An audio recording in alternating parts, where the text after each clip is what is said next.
Actually, it was a great introduction to what Henrietta had to say. Maybe I'm going to give some answers what designers have to do together with companies to achieve the scale, economy of scale, and also the pricing. That there was a question. I mean, we're tackling the same problems, maybe in a little different way. And I'm going to share a story that I like to share, especially to the young people, just to make them move their minds and move into more circular world.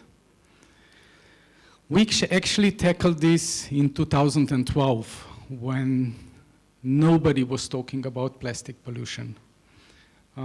We already realized that plastic is a huge problem on the planet and that we have to think about how economy should work in the future. And there was always a challenge, and I heard also a question, why do we have to choose between economy and environment? So we said we're going to take care of environment, our economy. That means that the products should not be more expensive. And also my speech is also toward to green transition. It should not be expensive if it's done right. So in 2012, we made a completely new strategy. Usually, the user is always first. Who has the money makes decisions. And we say, no, that's not the right way. We have to make environment first. So we started developing sustainable planning.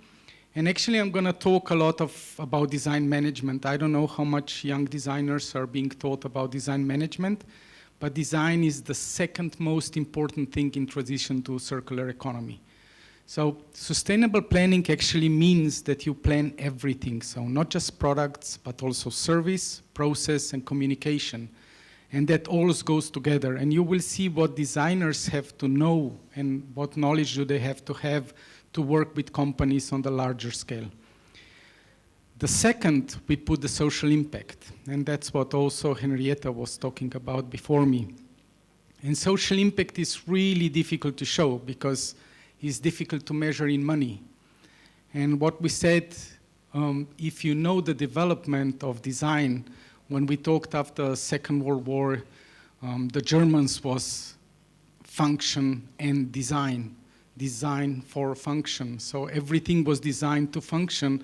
And later on, the Freud's nephew came with the marketing ideas, and he was like, Forum follows emotions. So actually he started doing the marketings and everything. So we started buying what we don't need.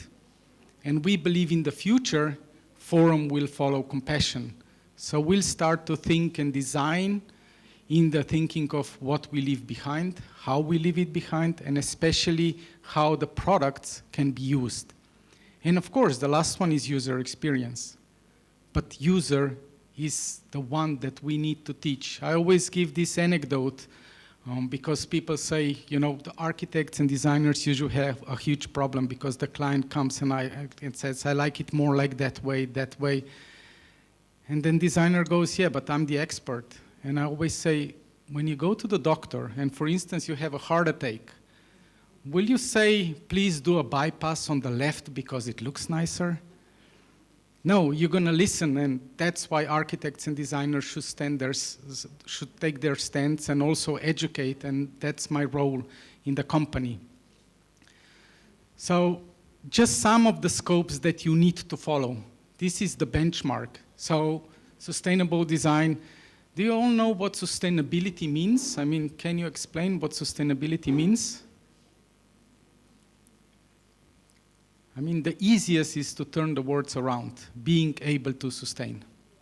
So what do you need for sustainability? I think two things are most important.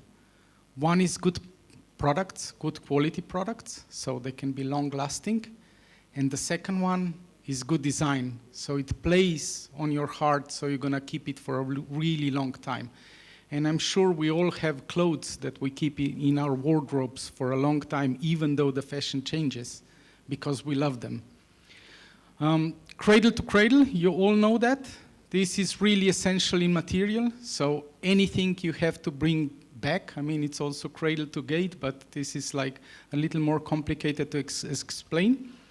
Circular economy, which we all talk about. I mean, we have to know in Europe there is a strong movement that all the big industries are transitioning from linear to circular. But it's not just important that one loop is closed. We actually have to look at all the loops in production, how to close them.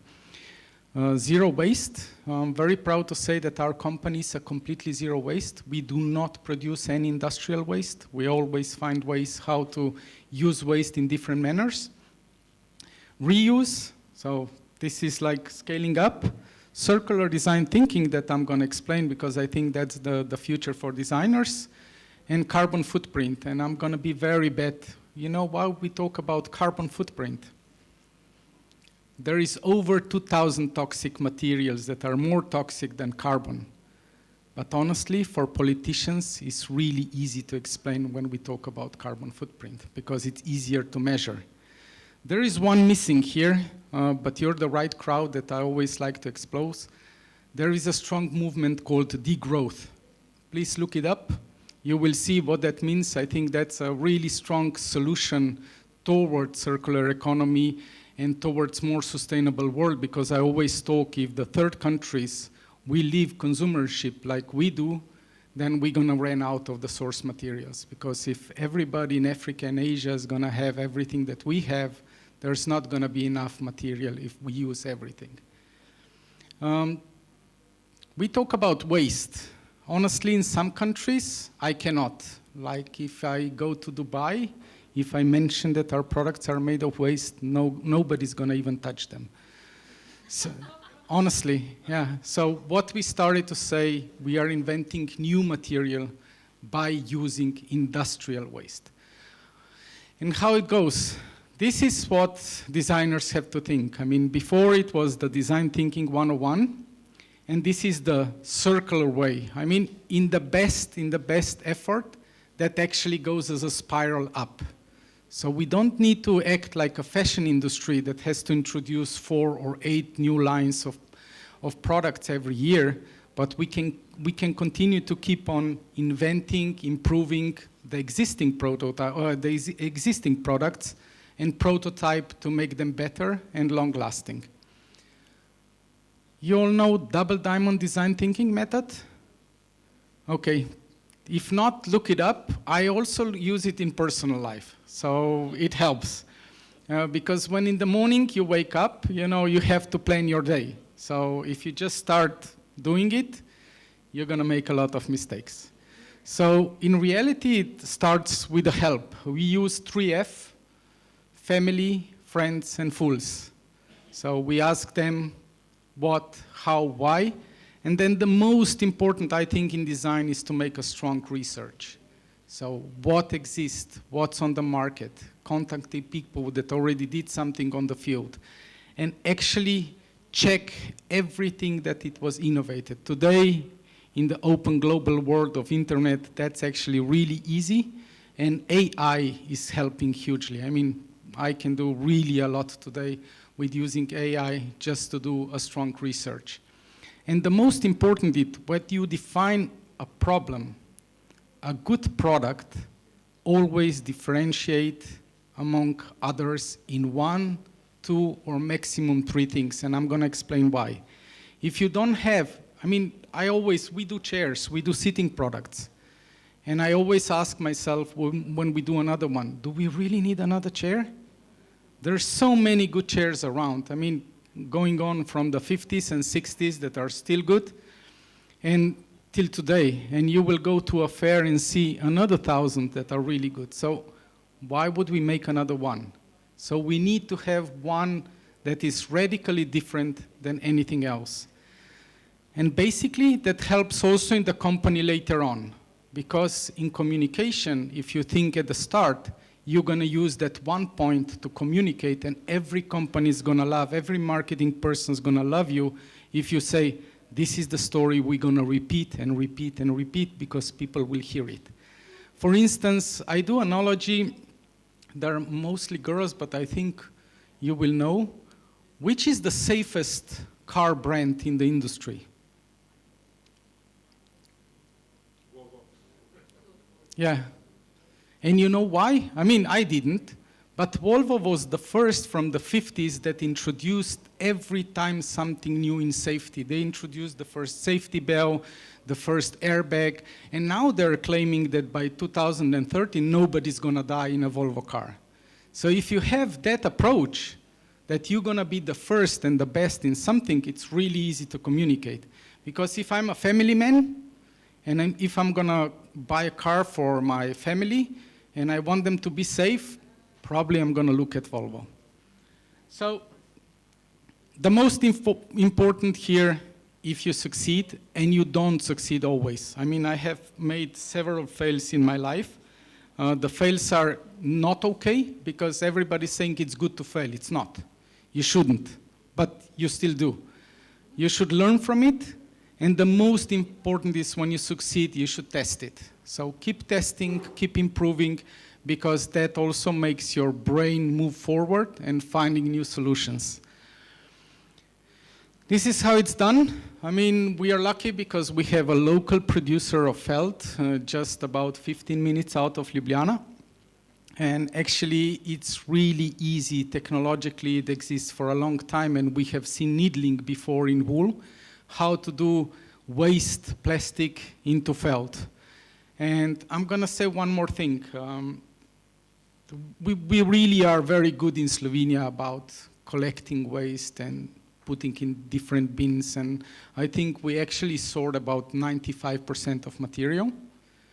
But globally, only 7% of waste plastic is being reused or recycled. And the second most important thing is that we always use the highest grade plastic, so what we call the food contact plastics, which should always go in the best way in the food contact because it's the most difficult to get. But it's always downgraded. If it's left outside on the landfills in, let's say, a month due to UV, sun, humidity, it will dissolve to that measure that you cannot use it for food contact. So what can you do? Unfortunately, with energy crisis, you have to know that plastics really burn well. So there is also a lot of incineration, which we are trying to avoid because that's not the best way. And of course, the material can be used in so many different ways, and this is one of the solutions. I always show that because we have a lot of sustainability, sustainable, everybody's green, and I think it's loads of bullshit. So we have to be honest that nobody's perfect, that we are on a ride that we don't know where it's gonna take us, but it has to be a positive. So try to tell people what you don't know, where you're not good at, because that's the only way you're gonna find answers and somebody's gonna help you to do the right solution. This is what we do, and designers should know about the company. They should know what company does, what they're good at, because that's the easiest you're gonna get the long-term jobs. We always work with outside designers, even though that I did quite a few designs, got a few awards, but if you want to be the best, you have to work with the best. So they know that, especially if you work with experienced designers, they always check the company, how they work, what they work. And for us, at least for me, the most important is the last one. So educating creative industry, because we have a huge problem in our educational system when educating architects and designers. When we talk about materials, they talk about colors. When we talk about architecture, they talk about stylish. So they don't know the core thing, how materials are being used and how to also invent new composites, materials made out of waste. With every product that you see, this is actually a backpack that can transform in a chair. We did that for COVID, for social distancing, because there was a lot of issue with that. You can also see how much CO2 and plastic bottles is being used in the product, just for people to easier understand where we go. And this is the CO2 saved just by not incinerating the material. So we also do the LCA, so life cycle analysis. This is something that is becoming a must in the industry, where you have actually to measure what's the impact of the product on the environment. And again, it's a lot of bullshit because what you put in, is what you get out. And if people are not telling the truth, the end results will show something different. At the moment, we're technology leadership. It took us 4 years just to develop the system. So that's quite a huge investment and also a lot of devotion from people. So I understand, Henrietta, what she said, that people are not willing to invest years and years of their life for something like that. But that does not mean that we're going to stay like that if we don't keep working. I mean, I always say a couple of million euro and 2 to 3 years, anybody can jump. You know, the issue is, again, what I heard before, the big companies are actually not able to tackle the problem. Because I talk to all the big companies in the furniture industry, and I say, please adopt the technology. Just in Slovenia, we have 1,500 tons of material that will go into incineration, already felt, ready to make chairs. This is approximately, just for you, 700,000 chairs. Just in Slovenia we can produce. And we produce 10,000. And all the big companies say the same.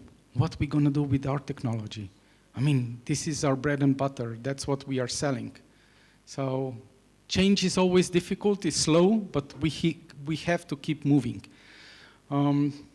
IP protection. Henrietta said that she does not like patents. I agree with her. I think it should be open. We are only registering models. So the authority rights registered the design that is behind it. Not because it's not going to be copied, because actually this chair in a different material was already copied by quite a famous designer, and we sent like a list, you know, it's not really right, and they responded, yeah, you know, what can we do? It's already in production. And we said, okay, can you at least acknowledge something like in a footnote? And we got that. And of course, again, the value proposition. This is what designer has to pitch every time they present a product. Because we all heard in the previous presentation what the pitch was all about. You know, using materials that are local, that are sourced from the ground, what can be used, how to include the local community. And for us, we talk about sustainability. We are now talking about sustainable status, because people that can afford the products actually want to show off. I'm going to say a story. When I started this, the idea was to do a chair that was very known in the former Yugoslavia by Niko Kralj, the Rex chair, you know, the folding wooden chair that everybody had in the attic outside somewhere. And at that time, the cost of the chair, if compared to today, would be like 50 euro. So that you can imagine. And what we wanted to achieve the same price for everybody. Because I think that good design also educates. If people have a good design product at home, then their children see it, and then will develop the urge to understand good design. That's how I always say, when you go to Scandinavia or even Netherlands, you will not see a lot of Chinese products. So the kids in school, they have high-end architecture, high-end design products. In public buildings, you will see their design icons.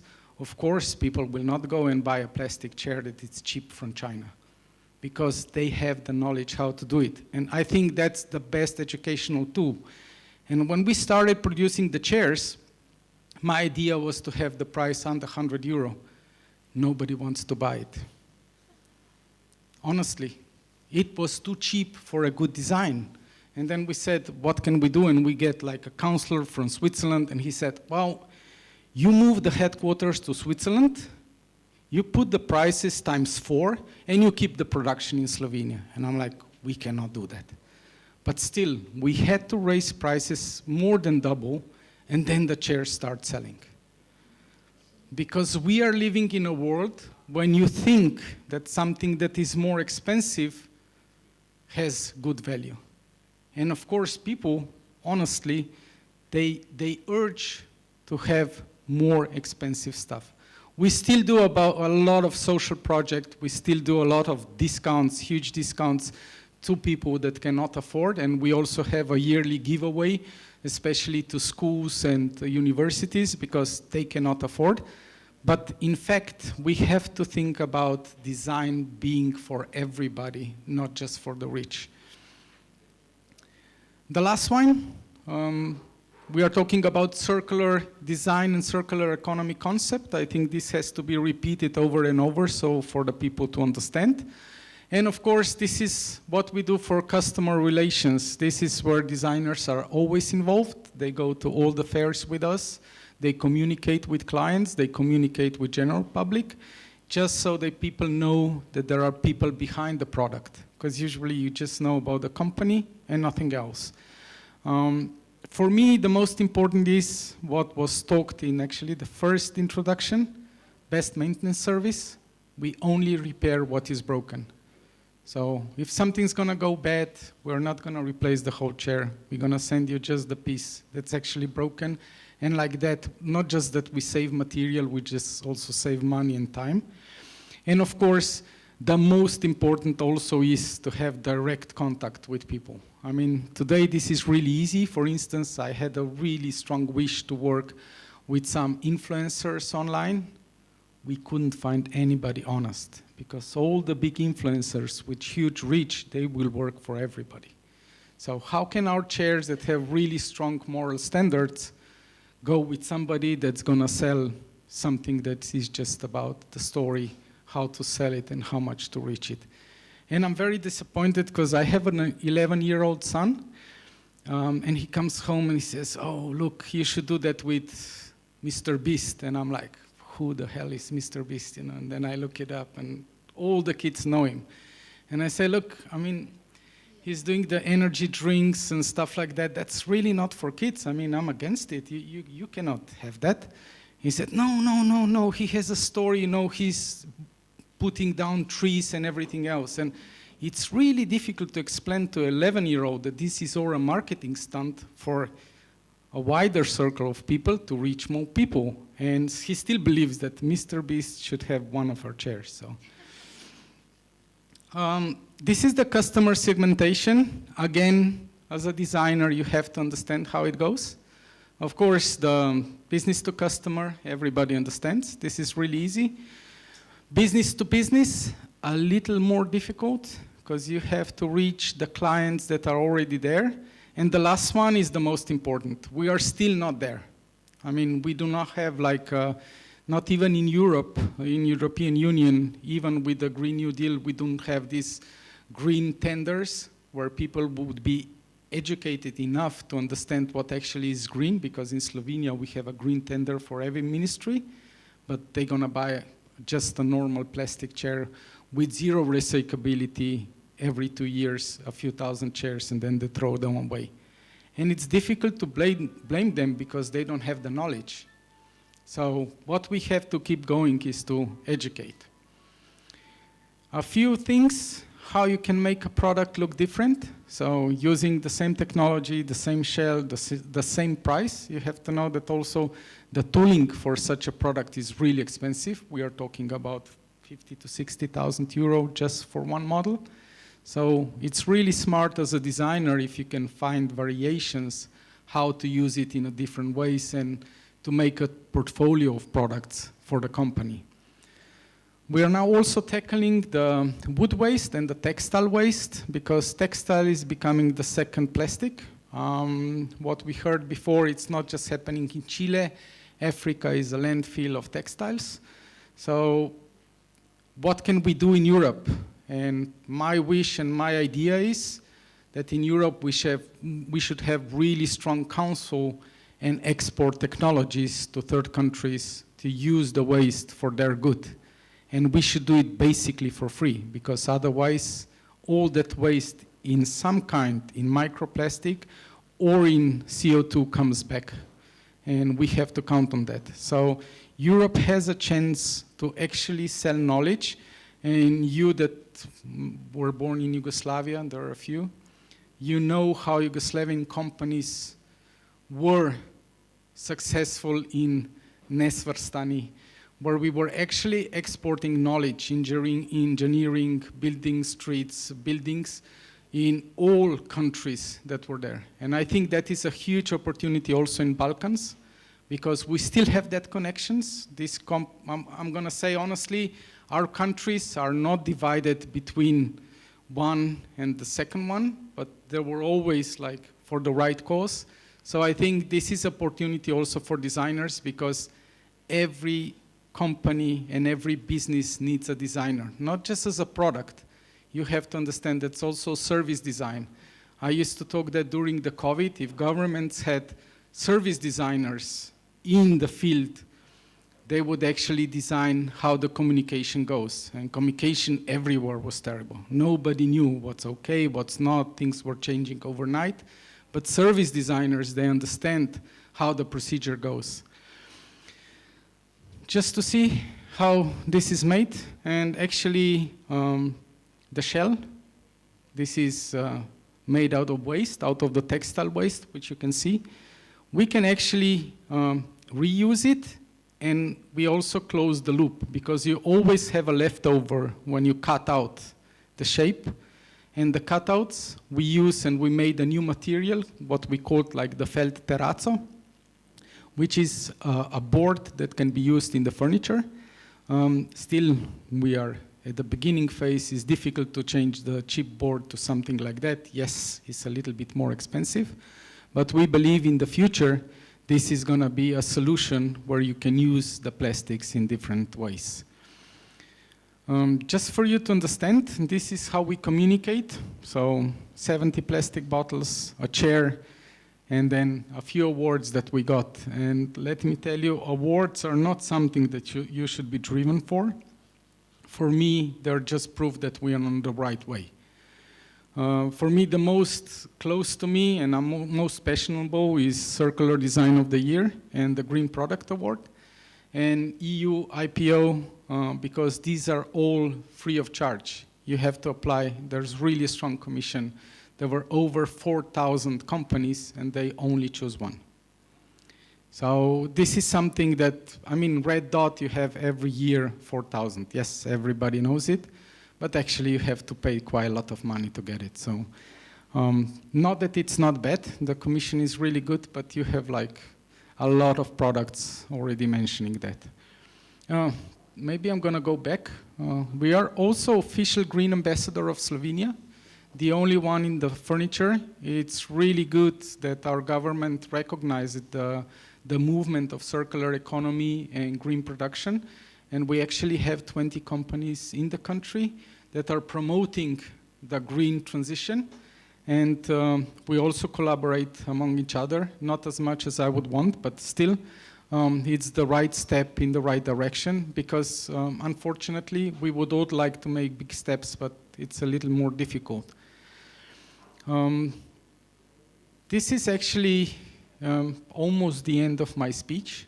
So I always end up with design is not just about the shape, the nice shape, but it's about the social impact. So please, designers, architects, one very known Swedish designer, Marco Steinberg, said once, architects, designers, and creative industry understand the best society because they have to design for a person, for a family, for a house, for the city, and for the state. So they should do the structure and everything else should be done around it. So we need heroes like you. We always need new clients. We need the story to go on so we can be more successful. And we have a lot of ways to process. I still have 2 slides just for a joke on what sustainability means. This is a chair that we did in 2010. It was, if not the first, but at least one of the first that I knew of that was talking about Internet of Things. You have Bluetooth, wireless speakers inside, subwoofer, Bose, everything. You can connect it with a person. For me, the best purpose was that in London, we got blind people into library. And everybody goes like, blind people reading books? And I'm like, no, no, no, no. We connected the chair with a librarian audiobooks. So the people can choose by the voice recognition, I mean the Siri and everything else, choose the book and listen to it. And we also donated a few to elderly homes because you know the problem having people reading them books they cannot see. And this is how design can influence the good society part. Of course, it's a very good marketing tool. A lot of big shopping malls are using it to get marketing information insight, but from the user experience at what designers should do, every time you go to a fair, every time you try to test the product, do a hidden camera.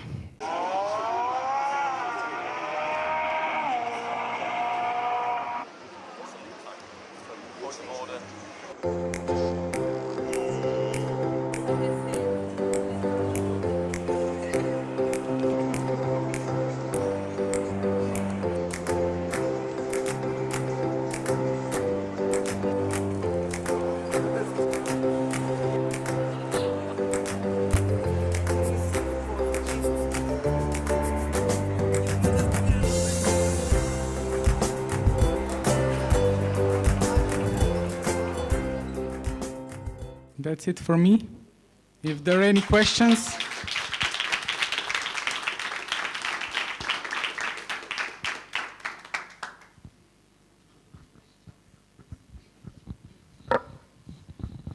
Thank you for your presentation. I want to ask you if there was some challenge to make like deals with the institutional waste management when you start the enterprise. Because I was thinking, because we live in Colombia, and in Colombia the informality of the waste management is huge. So how do you manage that? Actually, a really good question. Luckily, we don't talk to them. We still buy waste because we are not registered as a waste management company. So in reality, we have to buy at what's called the fair price, the minimum value financially, but still the price of the waste is low comparing to a virgin product. It's more important when we go to the company that we tell them, because you have waste, can you declare it not as waste? Because you have to understand, they declare all the plastics, derivatives and materials as waste, so they can ship them to incineration plant and burn them. Because if it's a material, they cannot do that. So actually we talk to the management and we say, look, we saw, and honestly, this is 1,500 tons of new material.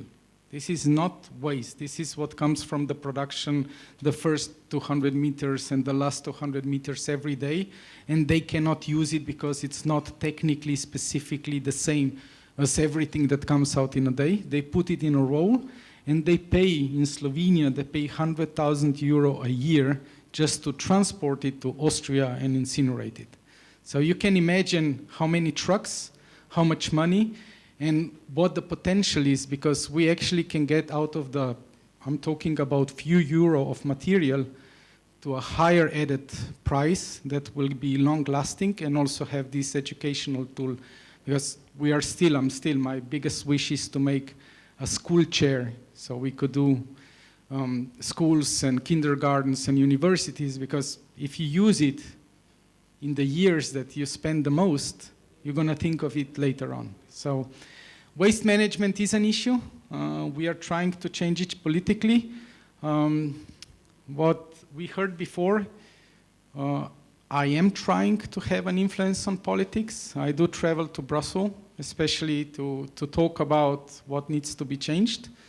I even did a big change in my life, because what I call myself pragmatical activist.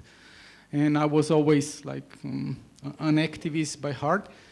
But I did for the last election, and even now for European election, for 5 parties out of 7, I wrote a plan for sustainability and change to circular economy.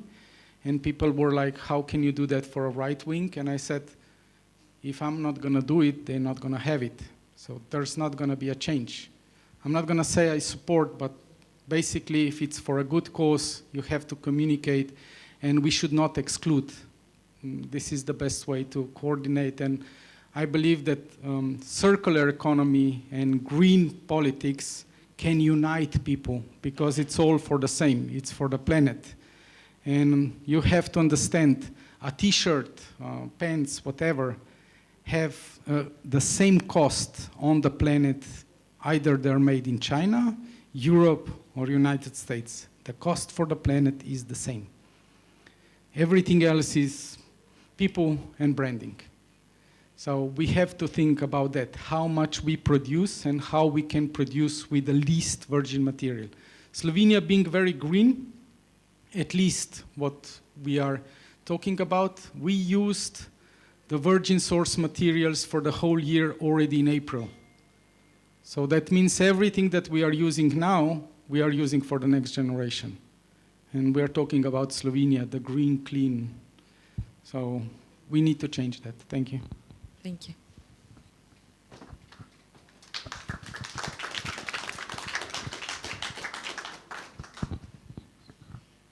You being the ambassador of Slovenia, is there any kind of a commercial support to it? For instance, for commission of public spaces that can further promote the philosophy behind your product? And you can, if yes, then mention a few.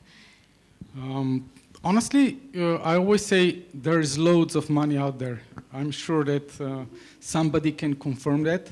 The only issue is when you go to any kind of ministry, any kind of government, you have to prepare a full plan. Just the idea is not enough. You know, you have to have a financial plan, feasibility, long-term solutions, employment, ESGs, everything has to be there.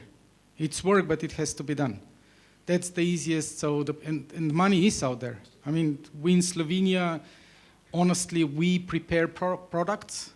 We come to the ministries and we say, is there a fund that can finance that? And we work together. I mean, you have to know every country in European Union gets certain amount of funds that they have to use. If they don't use them, they go going back. And also the next year, they're going to get less.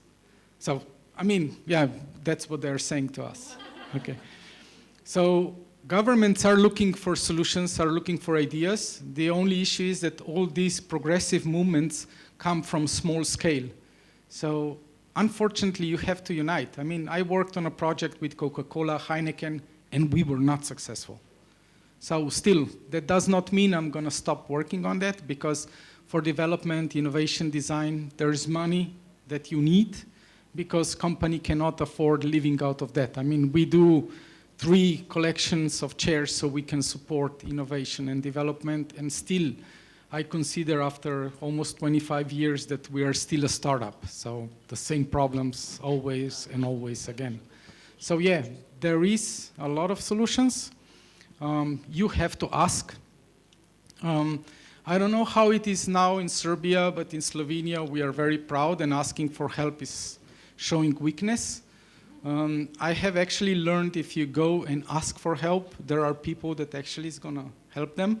And I have to say our public officials, most of them are there to help. But if you don't ask, nothing's going to happen. So basically, you have to connect, you have to ask, and there are a lot of funds that can be used. Not just, I mean, there are different ministries, so it's not just economics. We have also a ministry for social justice where we can go to. We have a ministry for transition. Honestly, I do not believe that design should be under Minister of Culture, because I think design should be switched between industrial design and art design, and industrial design should be under Ministry of Economics always, because it's the easiest and the highest added value to any kind of product.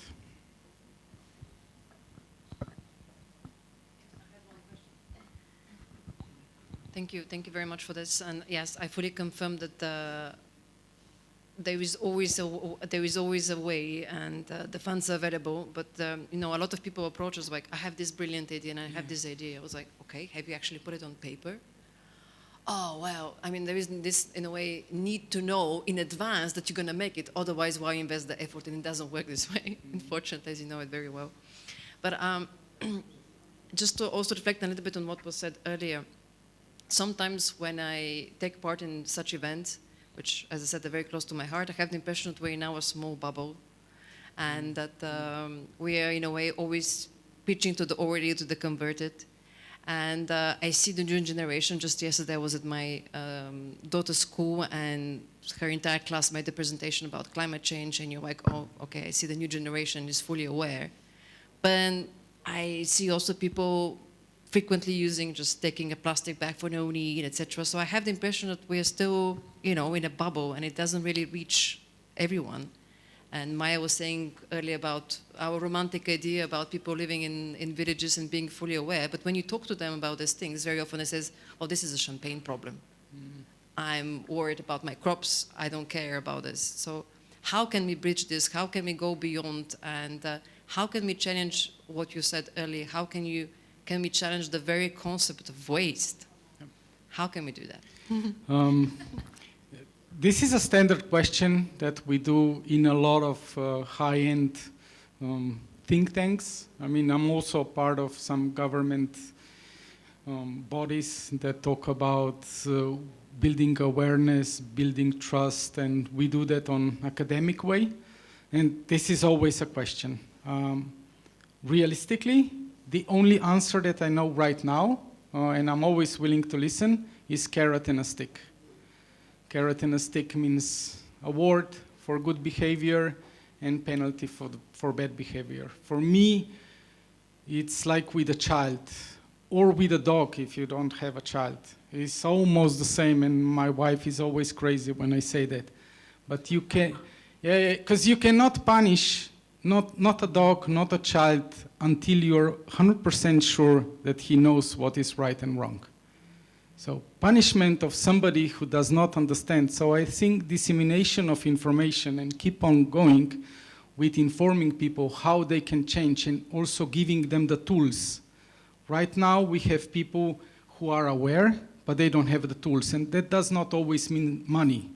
For instance, in Slovenia, basically we do not use plastic bags anymore.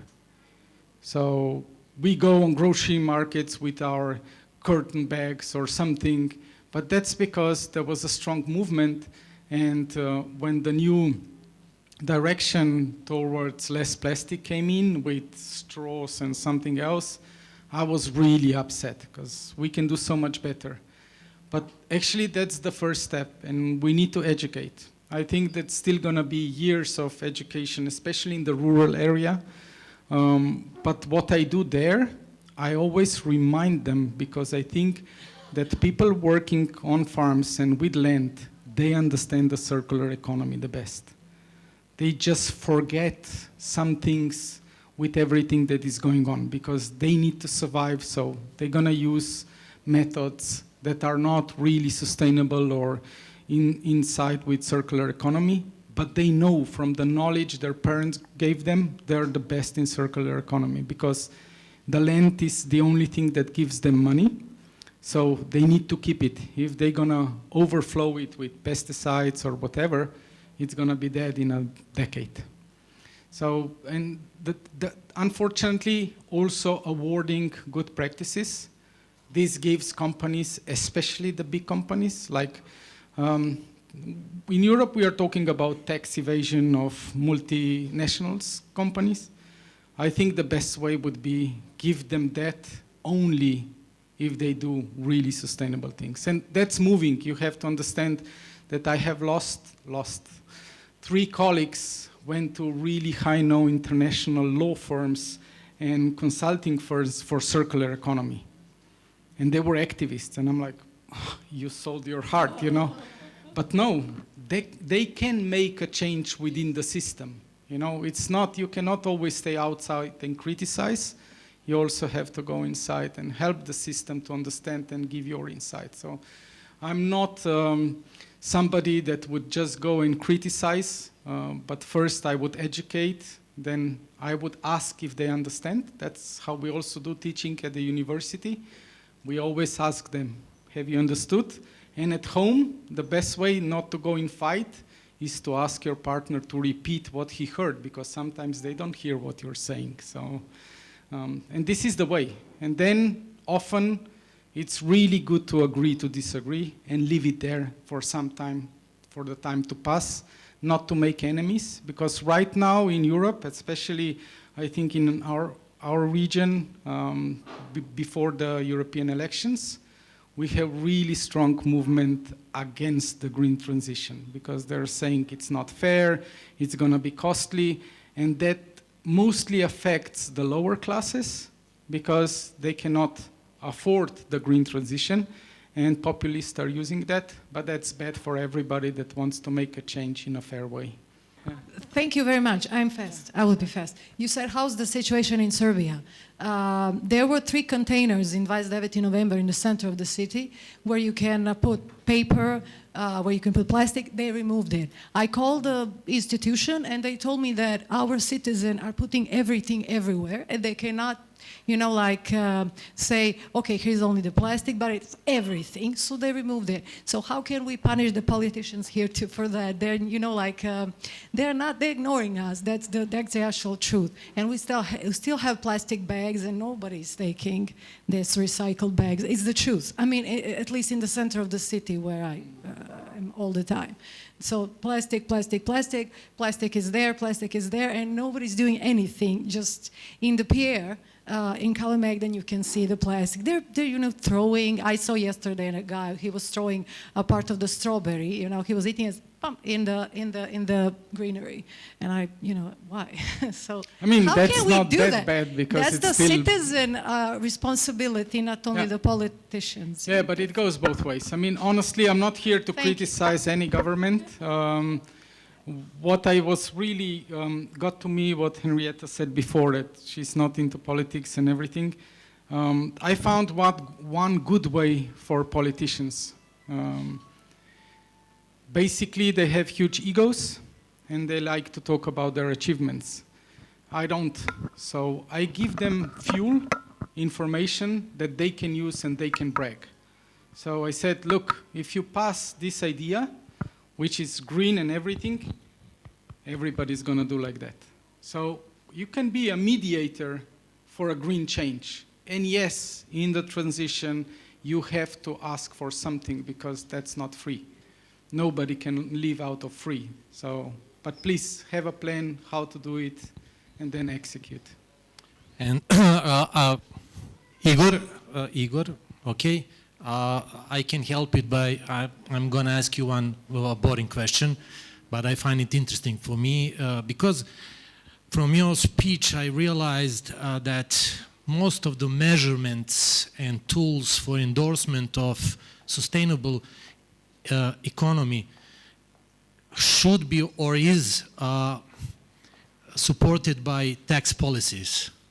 And you said that you have that you work with several political parties, and I'm interested a bit, I mean, in the short possible way, to say something about tax policy in Slovenia, because it can be supported without that. And that's why it makes it costly for all citizens. Not necessarily. Not necessarily. It's not just about tax evasion and everything. It's mostly about getting funds. So you can get subsidies that are not taxed under the profit rule. But the most important question, what's happening in Slovenia, is that I think the companies that are coming to the market will have to have some minimal standards. We don't have the time, but the world is really changing fast. There is now already a tool which is AI in circular economy. It's actually being used by the banks already in Europe, in some countries, and this is what's my approach, where you will not have just the financial balance sheet for the banks to get a loan or to have a better credit rate, but you will also have a social impact and environmental impact balance sheet. So we need something measurable. So how did I help less waste? This actually measures in money, because somebody did not collect it, somebody did not drive it, somebody did not throw it away or use something with it, so we actually saved money. And when that's going to happen, that's going to be a huge boost for the companies that are already doing it.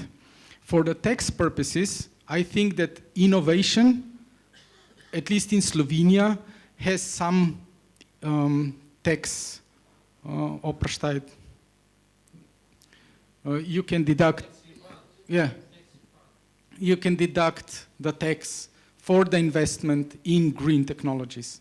So right now it's about 60% of investment can be taken off, and that can be a huge asset.